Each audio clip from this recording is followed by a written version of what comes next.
Ladies and gentlemen, welcome back. Welcome back to Sharp Edge News TV.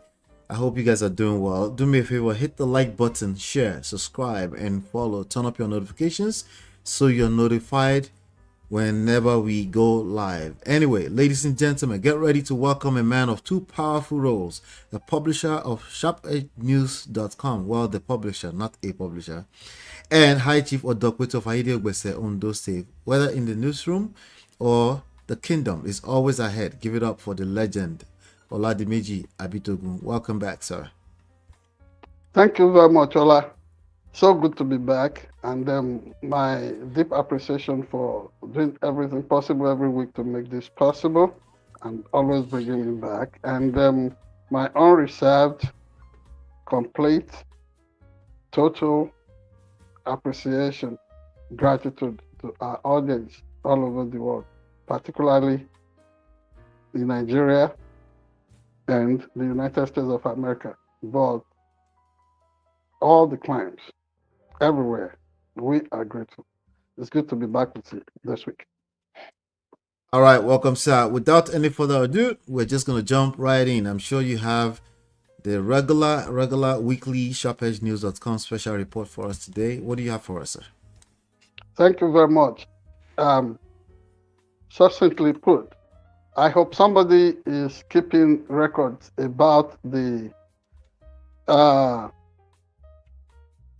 signs of the times we live in. And I've always said that the world has changed. And as I'm thinking about this monologue, the intro to today's show, my mind went back to my university days in Nigeria. And even before that, my high school days, my excitement and interest in government, civics, in my elementary school days at St. Andrews Primary School, Ayede Ogbese, an Anglican school. And my excitement about social studies and later government while in high school in the same community. And to the university, I'm having fond memories of the people like Dr. Agbogu, Dr. Dipo Kolawole, or later Professor Dipo Kolawole, who later became special advisor to the Nigerian Minister of Education and later Vice Chancellor of the Ekiti State University at Ado Ekiti. Why am I have fond memories of these people? They had ideals and critiques about the workings of politics, political science, democracy, and all that. But Dr. Dipo Kolawole, as he then was, later professor of political science, would always inquire in one of those introductory classes to political science, who is thinking? And I remember the descriptions or the descriptive details coming from people like Dr. Agbogu, fellows who had studied in the United States and had these lofty ideas of the workings of democracy in the United States. But things are no longer the way they used to be. Those ideals, these worthy sons and sometimes daughters of Africa brought back to the continent on what they have seen, the well-organized civil resistance to the egregious excesses of the government of the day, or segregationists in the wild America, has changed dramatically. And today, we can quote somebody directly. That is the governor of Illinois, JB. What's the name again, Ola? The governor of state of Illinois in the United States, who is talking. That would be JB Pritzker. JB Pritzker. That's right, JB Pritzker, who was talking earlier today of the reality of power grab on the part of the President of the United States of America, Mr. Donald J. Trump. We have always seen this sad development. But, journalists do not love to push personal opinions or editorials as if that is the reflection of the uh, the generality of the electorate. But now that somebody has said it, we can go there. And this is not different from the kind of whiplash that had visited or that have followed some of the astonishing, if not surprising, excesses of Donald Trump. When he was campaigning for the office, he promised to be, I mean, we saw his fascination, even for 24 hours, to be a dictator. And he has now stopped from one action to the other. And the count still goes on. But that should not be a surprise to anybody, because we felt these were situations that could that could only happen in places like Nigeria and some developing nations. No wonder earlier, at some point, the governor of Ekiti State, Bao Biodun, the governor of Ekiti State, with due respect, I was told that he warned all the local government chairmen in Ekiti State not to welcome his political rivals that want to come to any of the local governments to campaign. So now, when the musical genius and sage from Nigeria, the originator, or one of the originators of Afrobeat, Fela Anikulapo Kuti, sang, "Teacher, do not teach me nonsense." Does it make sense? Where some of our African leaders often copy the script for misgovernance. If Donald Trump is doing it, being increasingly intolerant of opposition in the United States of America, who is going to hold somebody like the governor of Ekiti State accountable for daring to say that opposition politicians who are aspiring to be governor of Ekiti State should not be welcome in the various localities across the state? So you know where that script is often copied. In the past, it used to be something that would be done surreptitiously. It will be done with some, it will be dressed as if, oh, this is polite politics, but no more. Everybody is dropping the kid gloves, and bare knuckles are being deployed now. And so you find out that increasingly people are becoming so intolerant of each other in politics. So it does not matter whatever another well respected legal scholar, professor of international law, Professor Akin Yobode, at some point of University of Lagos, but later at Ekiti State University, in fact, the pioneer dean, Faculty of Law of Ekiti State University at Ado Ekiti, what he would say that a people have the right to go to heaven the way they want. Sir, all these things you guys used to teach us, you meant well. And that, those were the rules. But now people are telling you it's become a one-way salvation ticket.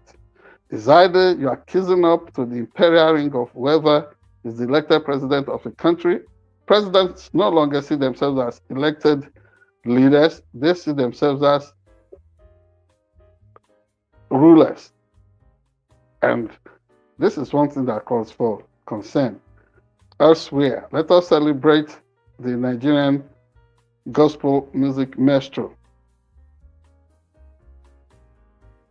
Oniduro.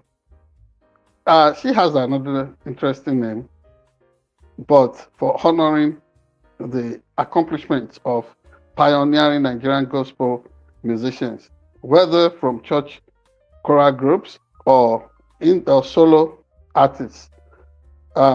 She stunned everybody across Nigeria, honoring distinguished lyricists like Evangelist Ebenezer Obey, people like Timi, at the time known as Oshukoya, now known as Oluwakoya, Fumi Aragbaye, Dr. Bolare, and so on and so forth. And it's an emotional moment because she was magnanimous enough to include in that list a disabled Nigerian musician, the blind singing master that came from Irese.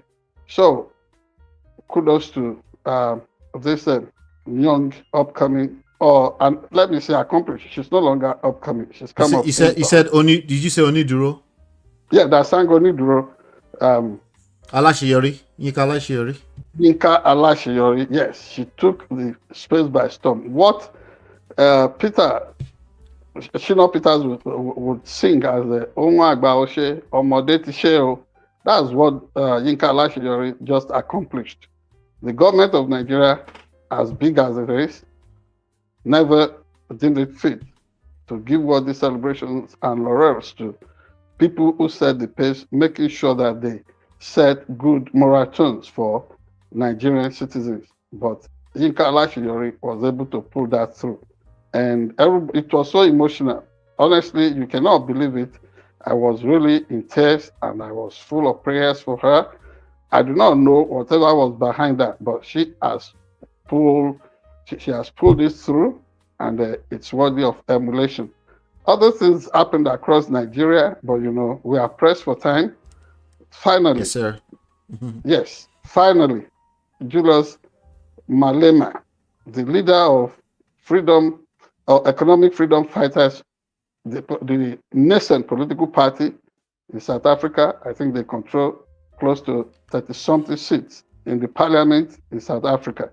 He was in Nigeria and he spoke eloquently yesterday at the opening ceremony of the Nigerian Bar Association's annual conference. And the speech was well applauded, well received. However, I have seen hypocritical reactions from Nigerians. There is nothing that Malema has done in South Africa that Omoyele Sowore has not tried to do in Nigeria. Omoyele Sowore has been rewarded with tear gas, has been rewarded sometimes with bullets, sometimes attempt at hanging death penalty on him. But critically, Nigerian leaders were quick to applaud what Julius Malema has been doing in South Africa. Can you see? But let's say this. Julius Malema is not a complete example of the Messiah Africa needs, because sometimes he goes overboard in his excesses. Compared with Julius Malema, Omoyele Sowore will be seen as a liberal. People like the leader of the movement for the what's it called? Independent People of Biafra, IPOB, Nnamdi Kanu, will be seen as liberals concerning things that have been said in South Africa and openly by Julius Malema. However, Julius Malema is a worthy son of Africa. So do I see everybody that is doing everything possible to give birth to herald a new dawn in African leadership and politics as indeed being worthy, whether they are in government or outside of government. I think when we look in the mirror of the speech that was given before the Nigerian Bar Association yesterday in Enugu by Julius Malema, we can see a reflection of where we want to make what we want to make of their motherland, Africa. And let me applaud the leadership of Nigerian Bar Association for daring to mention that the takeover of governance by an unelected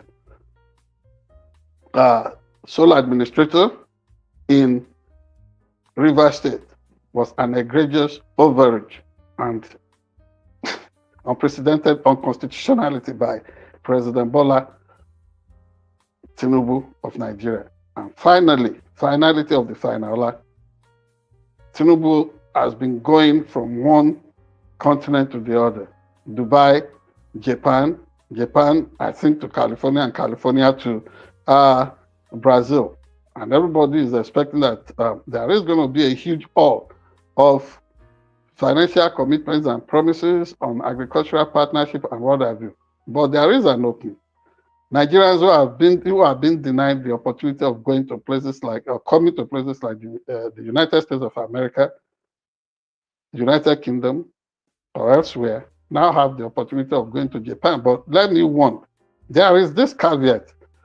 Japan is one of the 10 countries listed as having the worst tolerance for blacks all over the world. So if you are lucky to be considered because of the aging population of Japan, and you are lucky to go there to go find some work, please behave and make sure you have thick skin against social prejudice, especially the type that touches on color discrimination. That said, good luck to everybody that is aspiring to be greater than what they are at the moment. Thank you so much. It's good to be back this week. Thank you. Welcome back, sir. All right, without any further ado, we're just going to jump right into some other trendy stories around the world. Do us a favor, please. Hit like, share, subscribe, turn up your notifications so you're notified when we drop videos and go live. We will be right back.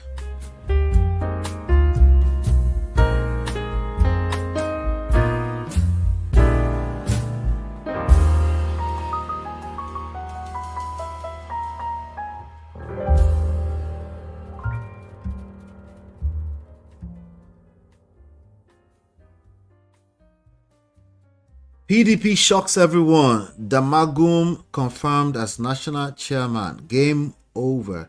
Anyway, let me read this short excerpt and maybe you can bring us up to speed on what's going on with PDP. Some of us think that it was over for PDP a long time ago, but now they're saying game over. But let's see what they're saying. According to Punch Nigeria, the People's Democratic Party has officially confirmed Umar Damagum as its substantive national chairman. At its 102nd National Executive Committee meeting on Monday, the party resolved that Damagum, who has served as acting national chairman for over a year, be elevated to substantive chairman ahead of the National Elective Convention scheduled for November 15 and 16 in Ibadan, Oyo State. The PDP's national legal advisor, Kamadin Ajibade, administered the oath of office to him. And that's what they're saying. That has been trending recently, but I wanted to know if you can bring us up to speed. What's going on with PDP? So I saw somebody saying something with regards to Wike is now exonerated or something like that. I'm not sure. But I really thought it was over for this party. What's going on, sir? Share us. Thank you very much. Well, until never say never, and whatever happened 10 minutes here there could be a long time, because something may develop momentarily or moments later that will let you know that politics and politicians are unpredictable. Politics itself as a phenomenon is unpredictable, and nothing is final because it is always project in progress. And for politicians, if they tell you, oh, this is where they all stand at this moment, just watch it, because things could change, and they will find every opportunity, every justification to explain away things that do not really add up. That said, I think there is some element of confusion there when that screaming headline talks of shock or exoneration for whoever, or saying that PDP has reinvented itself. It's a party that is still bleeding and will continue to bleed. And you never can trust whatever has come out of today's National Executive Council meeting held earlier in the day. And then remember that the same party had criticized through its governors forum and the stakeholders meeting elsewhere, I think in Zamfara, saying that slamming the ruling government. But if anybody is going to use Nyesom Wike, the controversial Minister of the Federal Capital Territory of Nigeria, FCT, as a yardstick for what is going on, then PDP may have succeeded at really convincing no one that is going to position itself as an effective opposition to the government that is in power in Nigeria, that is the ruling All Progressives Congress, APC. Why do I say that? In spite of the avowals of Nyesom Wike, who has been the worst, I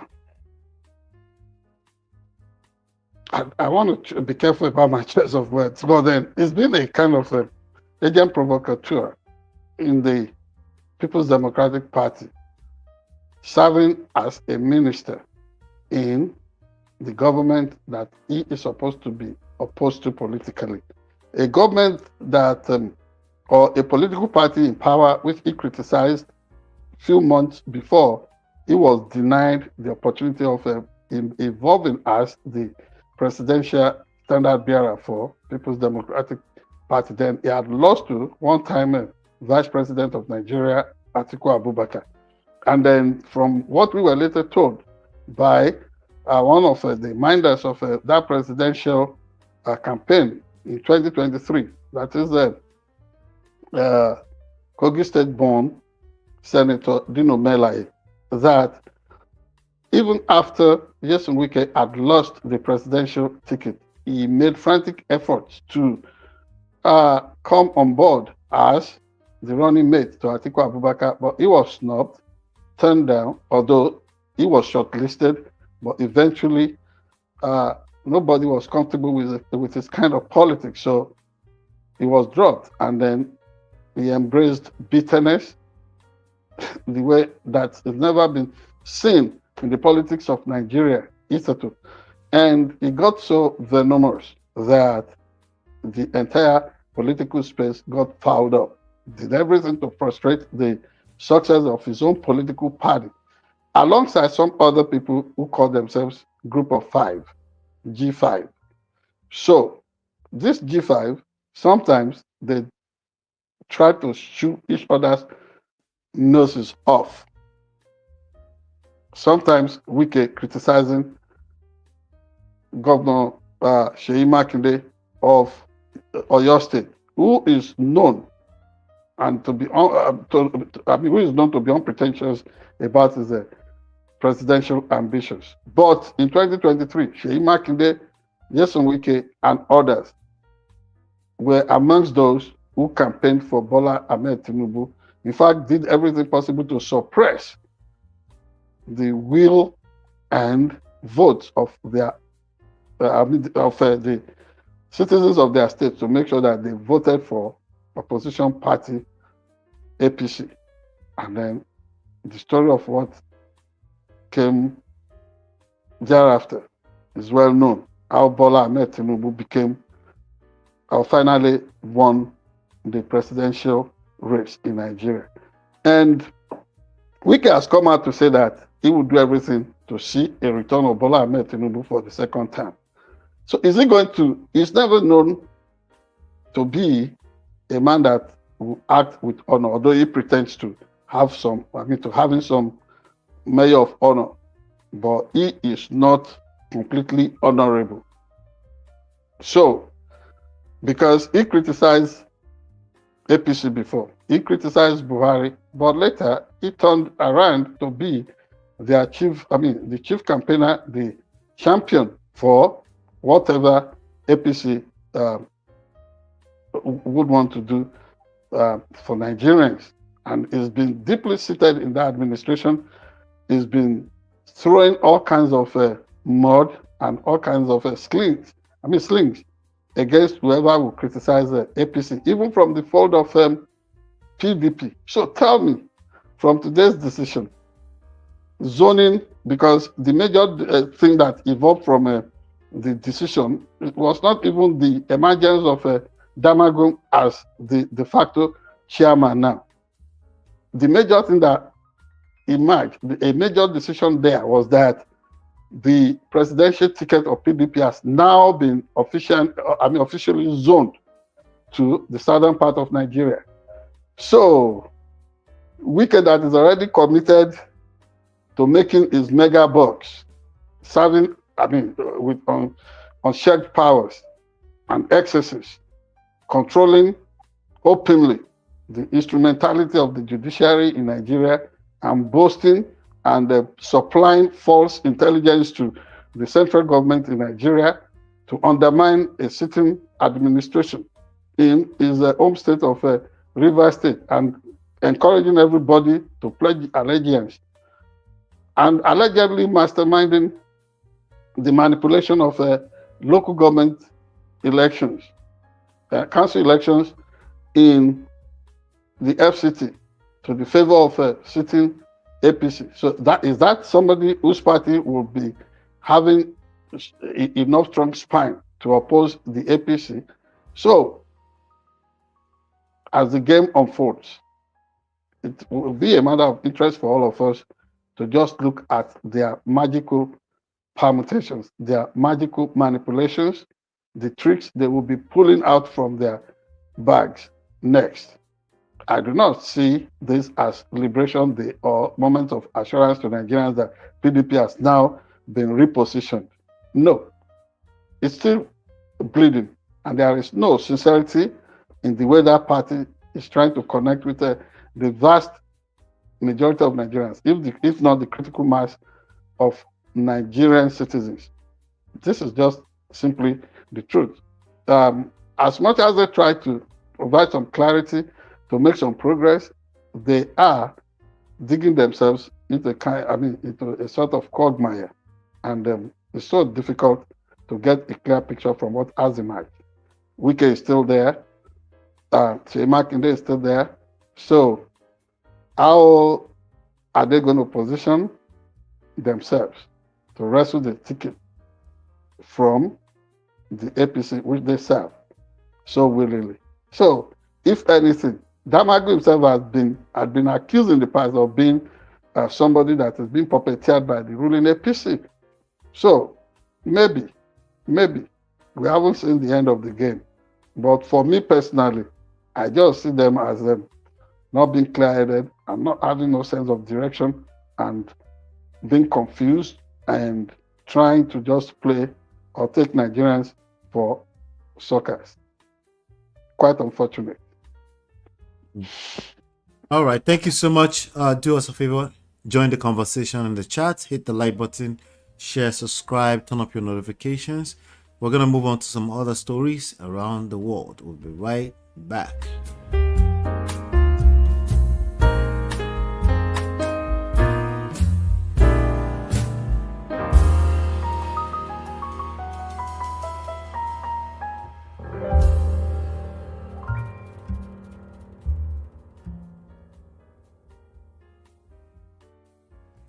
All right, welcome back. So Trump wants Department of War, not defense, war mode. There's a report I'm looking at here on theguardian.com. Give me 1 second. It's a report here on theguardian.com, and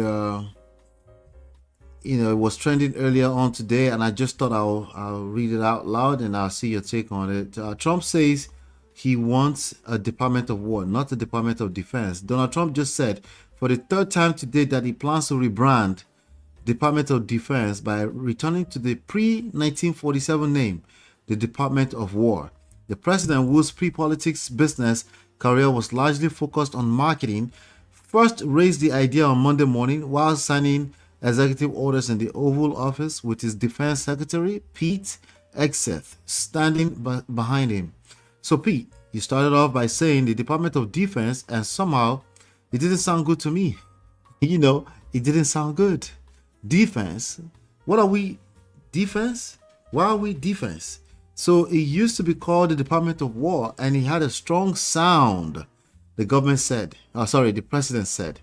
He then told a handful of officials lined up behind him, namely J.D. Vance, the vice president, Pam Bondi, the attorney general, Christy Noem, the Homeland Security Secretary, Stephen Miller, the Deputy Chief of Staff, Terry Cole, the head of the Drug Enforcement Administration, and Hexet. And I quote, if you people want to, standing behind me, if you take a little vote and you want to change it back to what it was when we used to win wars all the time, that's okay with me. Later, while taking questions alongside the president of South Korea, Lee Jae-myung, Trump again raised the idea out of the blues. Pete Hexet has been incredible with this, as I call it, the Department of War. You know, we call it Department of Defense, but between us, I think we're going to change the name. Trump said during a riff about border security. By the way, by way of explanation, the president added, we won the World War I, World War II. It was called Department of War. And to me, that's really what it is. Let me see something.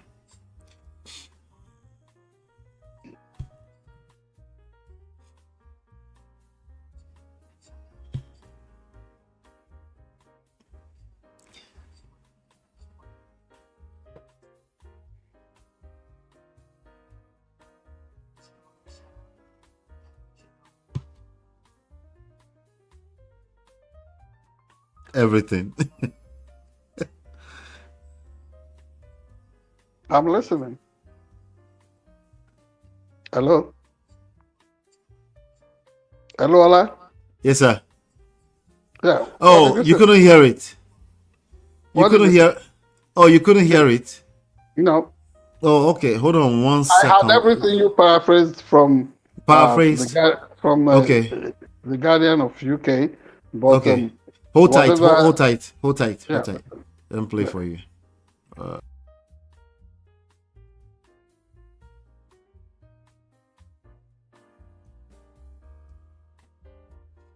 Okay. Sorry about that. The audio disconnected. Let's play it now. You All can right. hear me now, right? I can hear you. You know, it didn't sound good. Defense. And so, Pete, you started up by saying the Department of Defense, and somehow it didn't sound good to me. You know, it didn't sound good. Defense. What are we defense? Why are we defense? So it used to be called the Department of War, and it had a stronger sound. And as you know, we won World War I, we won World War II, we won everything. Now we have a Department of Defense with defenders. I don't know. If you people want to, standing behind me, if you take a little vote, if you want to change it back to what it was when we used to win wars all the time, that's okay with me. All right? That's coming You soon, you let me know if you want to do it. I think Department of War. It just sounded bad. He said, sir, on behalf of the Department of Defense. Defense? I don't want to be defense only. We want defense, but we want offense too, if that's okay. So you'll make a decision. But you know, as Department of War, we won everything. We won everything. Pete Hegg said We won everything. We won everything. What do you have to say about this, sir? Well, Did you hear Well, it? Were you able to I hear had, it? yes, I finally heard everything. But the point to be noted here is that is this a manifestation of what the governor of Illinois earlier described today as the cognitive decline of President Donald Trump? Because where is that coming from? You find somebody who is acting with some measure of spontaneity there. It's not as if this had been on the card. It's not as if this had been thought out with what's it called, with people who should know. But on a world stage like that, he just brought it out of nowhere, and then he wanted 3 times already today. He wanted that to gain traction. Meanwhile, the major issue going on is this stuff about whether there is a link between him and his friend or somebody that was allegedly linked to him at some point concerning relationships, which we do not know the details of, which every American has been clamoring that the details should be made known to the whole nation. So to cause a distraction from that, a diversion, President Donald Trump will go to any length to make sure that that topic, that subject, that debate is knocked off the headlines. So, and hard as it tries, that issue continues to dog him. For example, the accusation, the allegation coming from opposition Democratic Party in the United States, whether from the governor of Illinois, the mayor of Washington, D.C., the governor of California, everybody is pointing in the direction that, why is it deploying the U.S. military, the National Guard, internally to intimidate political opposition around the country? And that is, an extent, that is some extreme which nobody had ever tried because of the what's it called? The elements of true federalism in the United States, push against power grab through the instrumentality of separation of powers and checks and balances in place. All those have been scuttled. It's not phasing up to there. And in several communities, in several towns and cities in the United States, the basic ethos of being good neighbors is being destroyed because ISIS operatives go from precinct to illegally seize people off the street and then want to forcefully deport them to places like Uganda, Costa Rica, and places that nobody wants to go. These are the issues at the moment. And so this talk of Department of War. So what is this saying? Since 1947, that the department, according to him, because I don't know, I did not have that fact, and I can't rely on figures or things that are usually said by Donald Trump, because he easily lies. And I can't rely on what he is saying. I do not know if the department used to be Department of War up to 1947 is the president of this country. And if that is he's thinking, fine. But since the department was changed to defense, and by the way, look at the grammatical incorrectness of what he said. What are we defense? This is a man that is saying that if you do not speak English in the United States, then you are not embracing the what's it called, the spirit and letter of being a true immigrant here. But he does not even speak good English himself. But let us push that aside. The other issue on the plate is the fact that he is saying that almost contending that America has never won any major battle or any major war since that the name of the department was changed to defense instead of war. Curious. So did America not win in a Gulf War I? Did America not win elsewhere? Did America not get rid of Osama bin Laden and all those dangerous people who want to hurt Americans? So I do not know what he's talking about.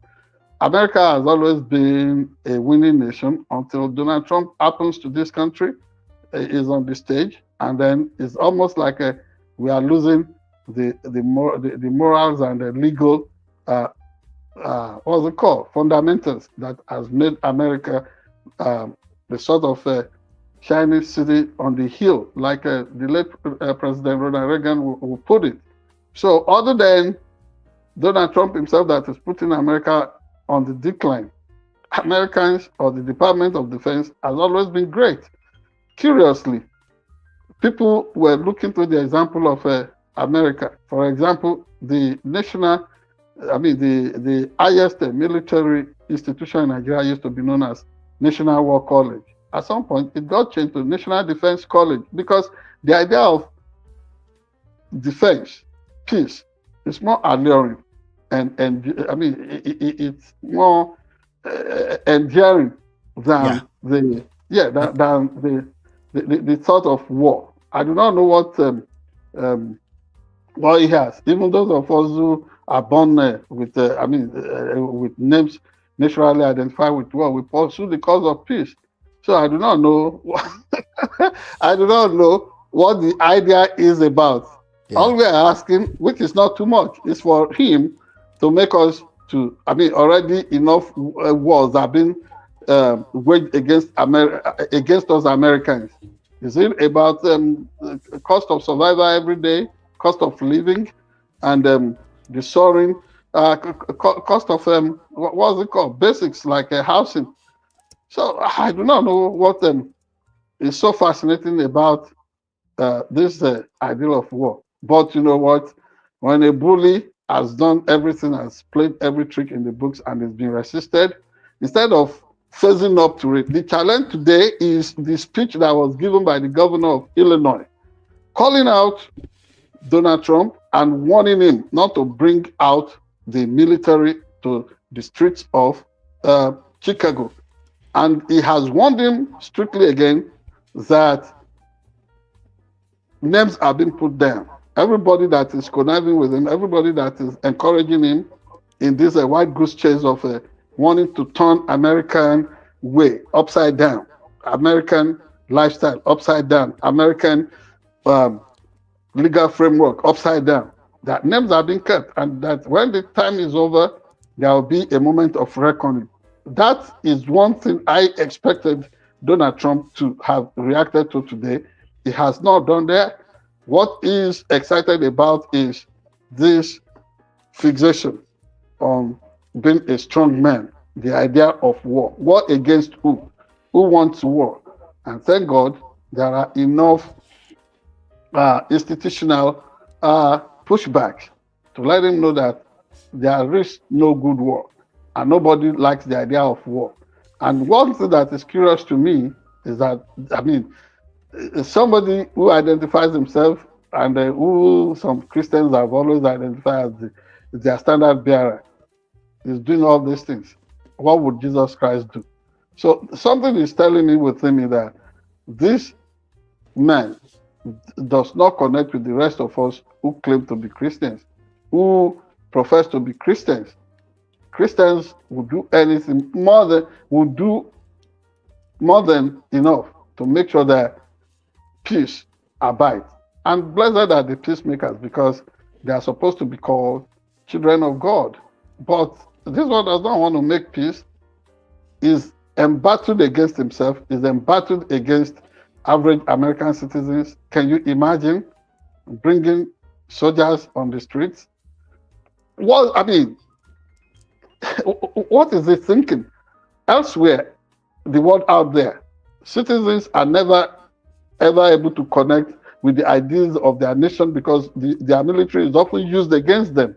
I hope it's not going to turn America to that kind of a place where instead of celebrating and thanking our soldiers, we will begin to look at them adversarially.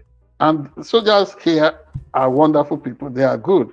Honestly, if they, like the governor of Illinois has said earlier today, if they do not answer to these deployments by the commander-in-chief and president, they could be court-martialed and their lives may be ruined. And so American citizens will still give them their flowers, celebrate them, understand that this is not their own making. The choices are so limited for them. But then, if Donald Trump wants a war, let him be man enough to face somebody like the Russian strongman, who is a bully that has sanctioned a needless war. then we will know that he's strong, that he has his Department of War. But for the great majority of us, we would still love to embrace the idea of Department of Defense. Thank you.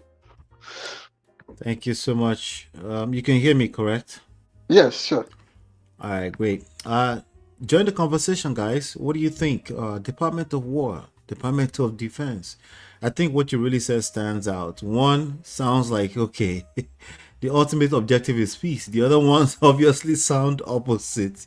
But clearly, Donald Trump is just, I don't know if you think this is his marketing. He loves to create diversions. And you see, trapped in the mind of a toddler. And the truth of the matter is that, yeah, we respect elders, we celebrate them, and we would love them to be around, and they do everything to make sure that they enjoy the twilight of life. But honestly, this is a mind that is already, behaving like that of a toddler already. I mean, the decline is there. He's fascinated with all those imaginary castles that people would do with their building blocks and what have you. Honestly, so he is just fantasizing. It's no longer here fully. All right. Yeah. All right, join your thoughts in the conversation in the chat, guys. Hit like, share, subscribe, turn up your notifications so you're notified when we do go live or drop videos. We'll be right back.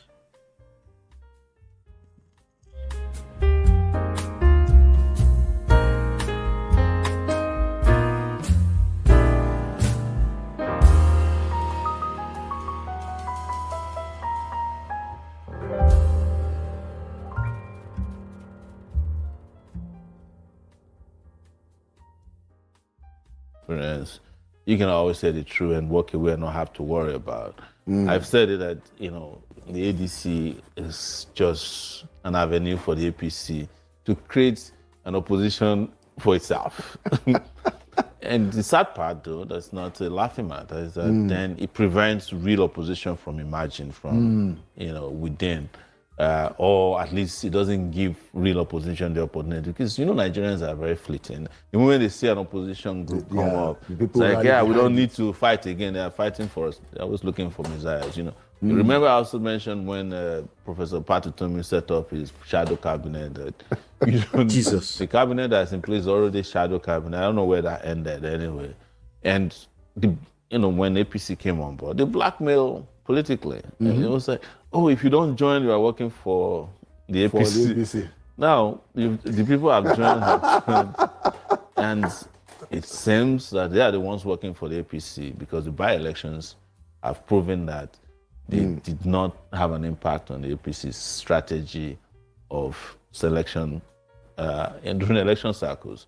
But one thing that we must not overlook, which gives me a little bit of hope for real opposition, that I hope these guys can just step out of the way, is that the participation in the election. When my team pitched the idea. Anyway, SOWORE has been consistent. We can't take that away from him. He's calling them an opposition created by APC.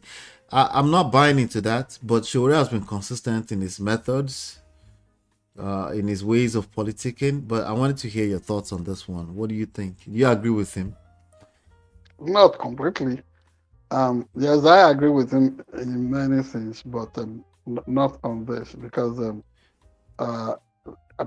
anybody cannot pretend as to the fact that the ruling party in Nigeria and its government have never spared any weapon, whether of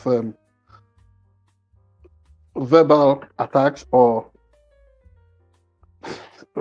intimidations against the folks who left from all shades of political opinions, whether from APC itself, faction of PDP, and other elements coming together as ADC.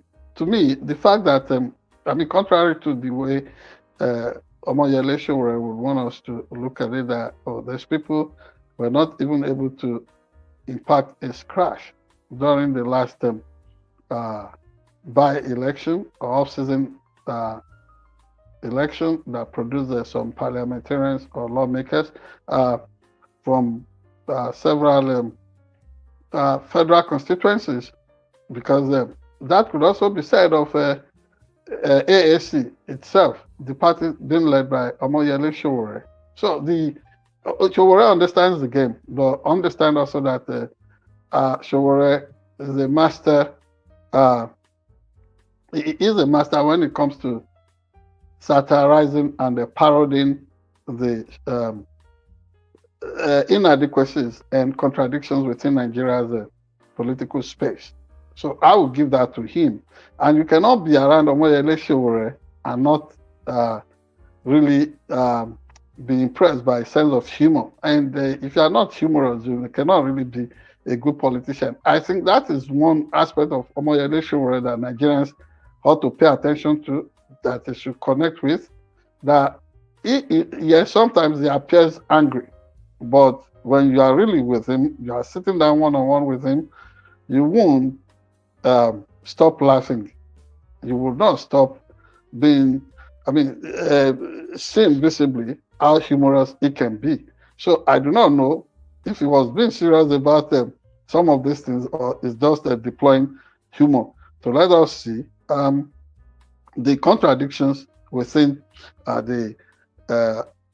amongst Nigerian political elites. That said, let me say that people ought to be concerned, yes, that ADC was not able to make serious impact during the last political off-season cycle in Nigeria, because yes, PDP was able to corner some seats in Oyo State and elsewhere, and APC was able to get majority of that, and the new Nigerian People's Party (NNPP) was able to get something, although some, like they are like somewhere snagged away from them in some areas in Kano State. But Labour Party, that was so serious on the block during the last presidential race in 2023, did not also do very well. And from the allegations and counter allegations, one thing that is palpable and which I've witnessed in the course of reporting on elections in Nigeria is that honestly, like the Yorubas will say, Elamiloma last. The prize, yes, the prize is not for the fickle-minded, it's not for the weak. Honestly, it's serious transactions. Yeah, money exchanging hands. And then from the reports that came from our own SharpEdge News reporters, yes, I mean, you cannot really say that elections are credible anymore in Nigeria. It started gradually, but it's now at some extreme point. So it's more than what you would see or what Omoyele Sowore is describing. However, I said something in the course of introducing tonight's show, that the Nigeria where people are are saying and applauding speeches given by Julius Malema, the leader of the Economic Freedom Fighters, the nascent political party that controls up to 30-something seats in South African Parliament. The Lagos governor was celebrating him, yet the Lagos governor was intolerant of Nigerian youth who came out during Hensai's protest. The Lagos governor was talking about its relevance to the new African order. What are they saying about Omoyele Sowore's relevance to the new Nigerian order? And so on and so forth. What is the mayor, the tolerance level for opposition politics in Nigeria. Mm. So it's so easy for Nigerians to be impressed or to latch on to what is going on in Angola, Mozambique, South Africa, all those African neighboring countries, but about the reality of internal democracy in Nigeria itself. So whether it's SOWORE, Atiku Abubakar, Nasiru El-Rufai, yes, SOWORE represents a radical new individual on the block for the politics of Nigeria. But On the understand internet. that, not just on the internet, on the ground. Some people would argue on the internet. Well, they don't know what they are talking about. At least I have witnessed some of his campaign events in Nigeria. I've been on the ground to see him when he was released from the confinement, like they did to Awolowo way back in the First Republic. The confinement that the restrictions slammed on him, that he could not leave Federal Capital Territory, Abuja. The first time he flew back to Ondo State, our home state, I was one of the few people, probably the only high chief, decked out fully in my royal paraphernalia to welcome him at the Akure airport. So I know him. It's not anybody will sit down somewhere and feel like it's not impacting. It's impacting. But do not do not forget the fact that there were similar revolutionary individuals like the late Dr. Tunji Braithwaite, who was the leader of Nigerian Advanced Party, and so many other individuals like that, Aminu Kano, and serious-minded Nigerian radical politicians who wanted something more positive for the Nigerian people, but who were shoved aside by people, mainstream players in those days. So whatever SOWORE is going through, whatever he's experiencing is similar to that. And which is why somebody will sit down somewhere and say that he operates only on the internet. Is internet part, not part of the global consciousness that we have to deal with in our own time? Is it not part of it? So all of them that could talk of a digital economy in Nigeria, this and that. SOWORE and people like us got there before them. In those days, they used to disparage and really say all kinds of wrong things about us. But today, all of them are really lapping it up. I want to make huge money from the internet. So that is, by the way forward is for Nigeria and Nigerian politicians, especially the ones who will go everywhere to say they are marketing Nigeria. Let the marketing start internally first. And everything must be done to make sure that we do not lose this democracy. I've been listening to ebooks a lot on the Nigerian civil war years. And it's sad that in spite of that tragic phase of our political development, we are still trapped in things that are mundane. By now, our political space ought to have been, well structured, better arranged, and more inclusive than it is. So, going back to the original question, I differ strongly with SOWORE concerning the attempt at looking at ADC as an opposition created by APC. APC, as it is really, until people started shouting and criticizing them, they were really determined, they were poised to turning Nigeria to a one-party state. You heard it from Gandoje himself, who was saying there was nothing wrong about that, until Tinubu himself had a rude jolt. Probably some people were talking to him. These people are going to maybe doing everything possible to destroy the ideas for which you have fought over the years. Can you push back? Until he spoke up and said no.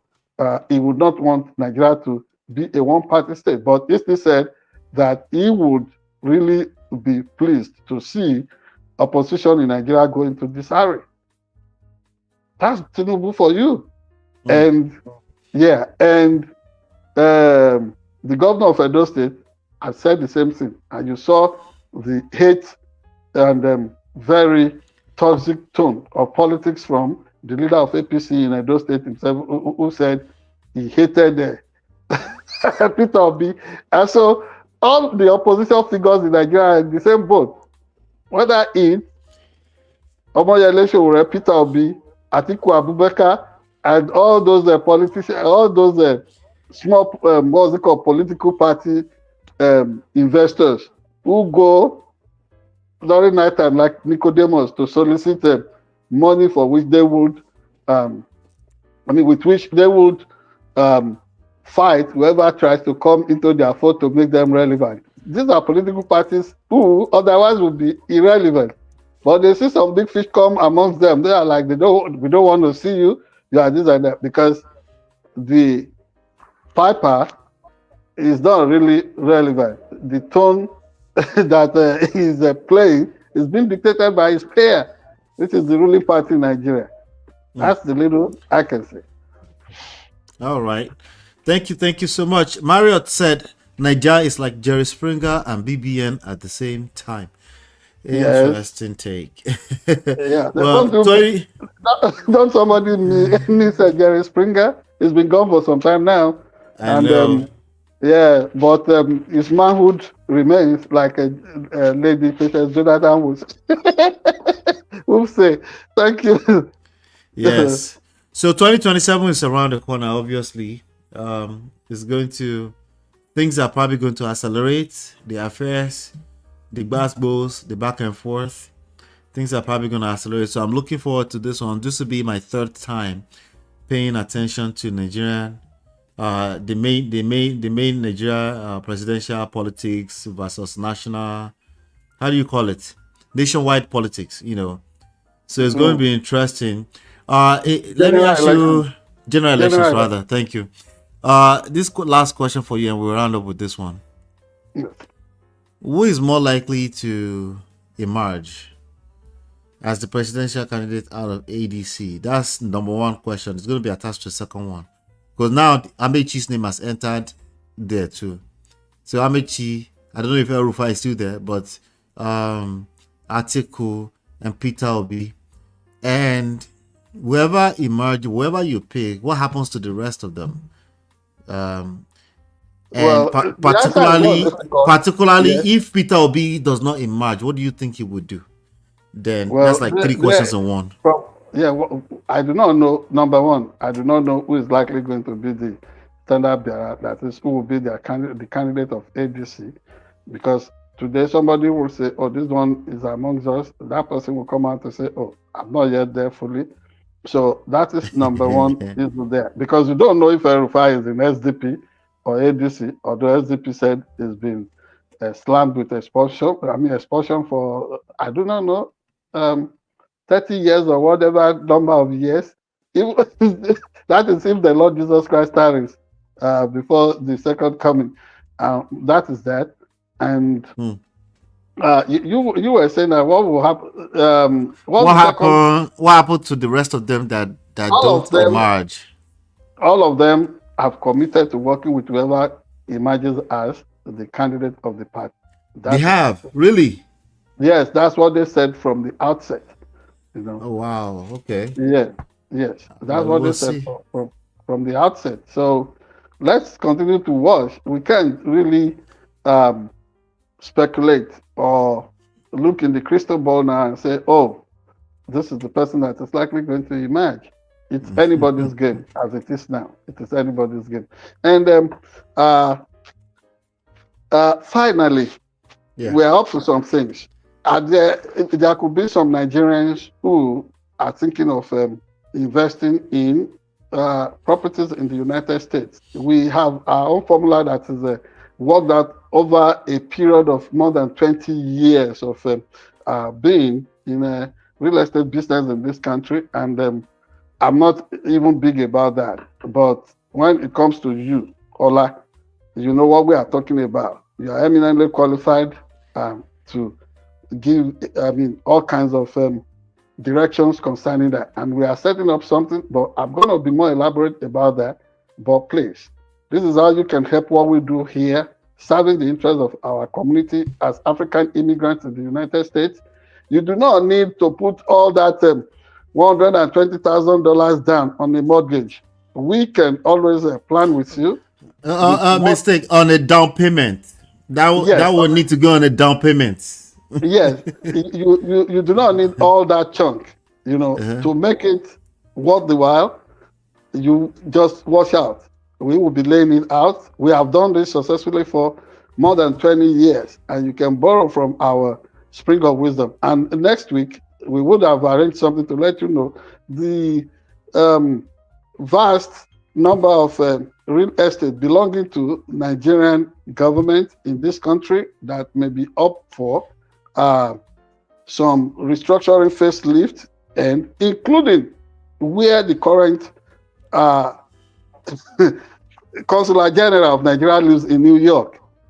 How we have been involved in making sure that these properties are worth their while and that they serve Nigeria fiscally and more responsibly. You will be hearing details from SharpEdgeNews.com and SharpEdgeNewsTV in this ahead. Thank you.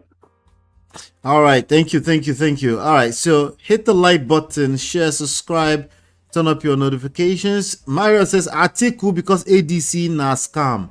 Anyway, join the conversation in the chat. Okay. Next week, definitely we'll be back here again. So help us share the message. Hopefully you've been enlightened, educated.